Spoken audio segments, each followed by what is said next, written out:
जय साईं राम जी। आपका हमारे यूट्यूब चैनल साईं फ़कीर मेरा में हार्दिक स्वागत है। बाबा लगभग सन 1858 में शिरडी में आए और 60 वर्ष तक बाबा का राज्य शिरडी में रहा। 60 वर्षों के दौरान बाबा ने मानव जाति के कल्याण के लिए अद्वितीय कार्य किए। जो भी बाबा की शरण में आए वो कोई खाली ना लौटे। बाबा ने किसी को पुत्र संतान का आशीर्वाद दिया, किसी को व्यापार का, किसी को नौकरी का, किसी को स्वस्थ होने का आशीर्वाद दिया और किसी की बाबा ने रक्षा की। तो जो भी बाबा के जीवन काल में लीलाएं घटी, उन लीलाओं में बाबा ने ये दर्शाया कि जो जो भी बाबा के द्वार पर सच्चे हृदय से प्रार्थना लेकर गया, बाबा ने उसे कभी खाली ना लौटाया। इसीलिए बाबा ने अपने छठे वचन में भक्तों को ये संदेश दिया, मेरी शरण आ खाली जाए, हो कोई तो मुझे बताए। जिसमें बाबा ने कहा कि जिन भक्तों की मुझ में दृढ़ श्रद्धा भक्ति होगी, उनकी प्रार्थनाओं को मैं सहर्ष स्वीकार कर लूंगा। वो चाहे कहीं भी रहें, कहीं भी रहकर प्रार्थना करें, उनकी प्रार्थनाओं का मैं जवाब दूंगा और उनकी प्रार्थना को स्वीकार करते हुए उनकी कामनाओं की पूर्ति करूंगा। और यदि कोई रह गया हो जिसकी कामनाएं पूरी ना हुई हों, वो भी आए और मुझे बताए, मैं उनकी भी इच्छाओं की पूर्ति करूंगा, उनके भी कार्यों को मैं पूरा करूंगा। ये मेरा वचन है। श्री साईं चरित्र के 36वें अध्याय की बाबा की बहुत ही सुंदर लीला है। सोलापुर महाराष्ट्र से सखाराम औरंगाबादकर जी की पत्नी मिसिस औरंगाबादकर, जो पिछले 27 सालों से संतानहीनता का अभिशाप झेल रही थी, जिनको 27 सालों से कोई भी संतान नहीं हो पा रही थी, और उन्होंने विभिन्न देवताओं के निमित्त प्रार्थनाएं की, उनके स्थानों के दर्शन किए, लेकिन उनके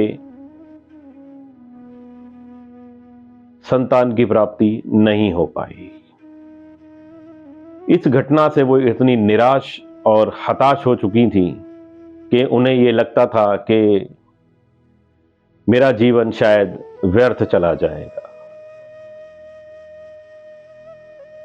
किसी जगह बाबा का सत्संग चल रहा था।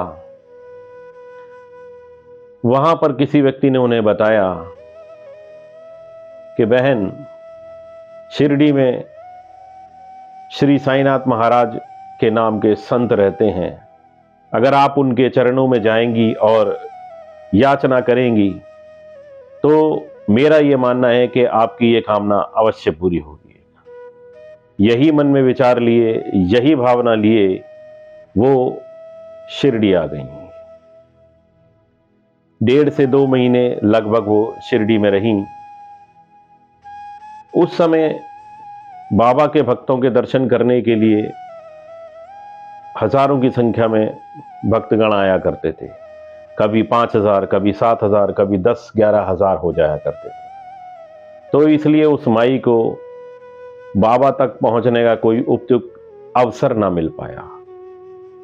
उन्होंने अपनी आप बीती कि मैं पिछले 27 सालों से निसंतान हूं, बाबा के परम भक्त माधवराव देशपांडे जी, जिन्हें बाबा प्यार से श्यामा कहते थे, उन्हें बताया। श्यामा जी ने मिसेस औरंगाबादकर को कहा कि बहन, मैं बाबा की शक्ति से परिचित हूं। बाबा अगर आपको आशीर्वाद देंगे तो आपकी प्रार्थना की सुनवाई जरूर होगी और आपको संतान की प्राप्ति अवश्य होगी। तो उन्होंने कहा कि आप मेरी ओर से बाबा से प्रार्थना कर देना। तो श्यामा जी ने हंसकर कहा कि मां, बाबा का दरबार तो खुला दरबार है, आप बैठ जाइए, जैसे ही कोई उपयुक्त अवसर आएगा मैं आपको इशारा कर दूंगा। आप एक नारियल और अगरबत्ती लेकर आ जाना। बाबा दोपहर के भोजन के उपरांत गद्दी पर विराजमान हो गए और श्यामा जी ने उपयुक्त अवसर देखा और माई की तरफ इशारा करके उन्हें बुलाया। तो वो माई एक नारियल और अगरबत्ती लेकर बाबा के चरणों में उपस्थित हो गईं और बाबा के चरणों में शीश झुकाया। तो बाबा ने उस नारियल को उठाया और ऐसे हिलाने लगे। तो बाबा ने कहा, श्यामा, इस नारियल से आवाज आती है। और श्यामा जी ने बाबा की बातों को ही पकड़ लिया। श्यामा जी ने कहा कि बाबा, ये माई चाहती हैं कि जिस प्रकार इस नारियल से आवाज आ रही है, इनके पेट में भी बच्चा गुड़गुड़ करने की आवाज आए। तो बाबा हंसकर बोले, श्यामा, कैसे मूर्खों जैसी बात कर रहे हो, क्या नारियल से भी कभी बच्चे होते हैं?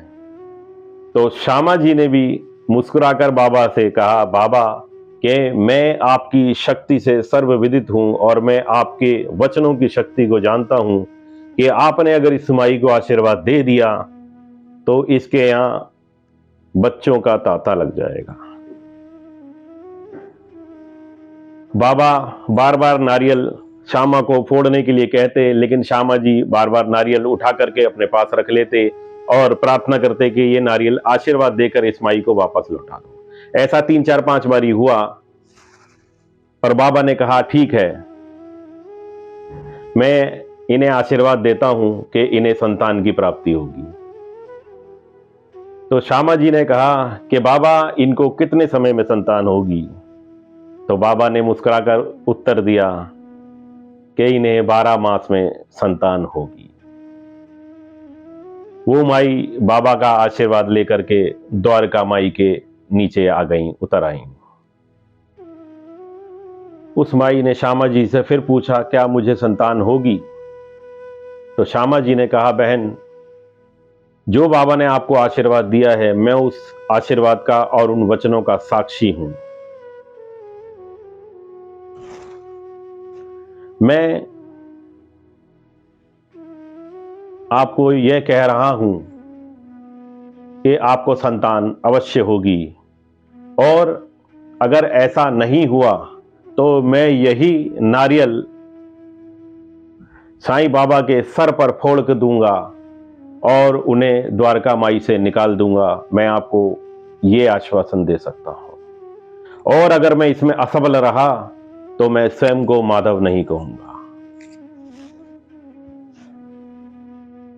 बाबा के वचन कभी भी मिथ्या नहीं होते, और बाबा ने जो माई को वचन दिया वो फलीभूत हुआ, और ठीक 12वें महीने में मिसिस औरंगाबादकर को संतान की प्राप्ति हुई। उनको एक पुत्र हुआ।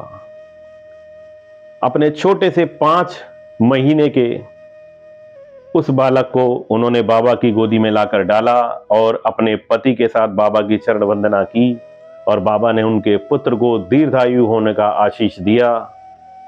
और मिसिस औरंगाबादकर के पति श्री सखाराम औरंगाबादकर जी ने बाबा के श्री चरणों में 500 रुपए दक्षिणा भेंट की, जो बाबा के घोड़े श्यामकर्ण के छत बनाने के काम आए।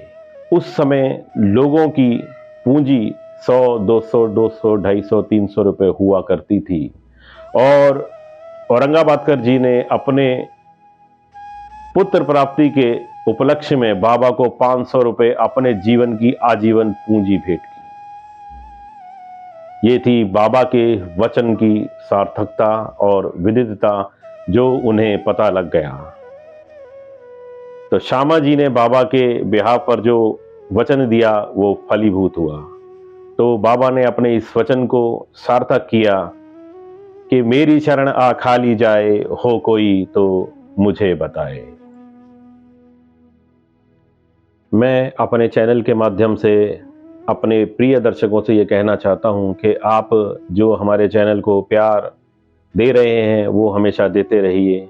आप जो हमें प्यार स्नेह दे रहे हैं, हमेशा आपका प्यार स्नेह हमें इसी प्रकार मिलता रहे। इसलिए मेरी इस वीडियो को लाइक कीजिए, शेयर कीजिए और मेरे चैनल को सब्सक्राइब कीजिए, ताकि मैं बाबा की जीवन लीलाओं को जन जन तक पहुंचा सकूं और अगले गुरुवार आपसे फिर मुलाकात होगी बाबा के 7वें वचन के साथ। तब तक के लिए आज्ञा दीजिए। जय साईं राम।